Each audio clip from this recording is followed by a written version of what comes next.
What's up everyone, Zero here from Ground Zero Guitar Repair, and I am proud to be a new member of the Collision Drumstick team. I typically play 7As with nylon tips, and this time I've got a set of the 7ARs, which are awesome with the additional reach because it makes it feel like everything on your kit is just a few inches closer to you. So they're really cool to play. I've been a gigging musician, hired gun in Texas for several years, and I have spent many years on the road as a guitar tech, a drum tech, and a stage manager.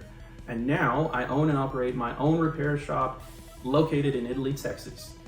I typically repair an instrument and play a cover video and post it up, but today I'm gonna do an original piece, so you guys check it out. Thanks.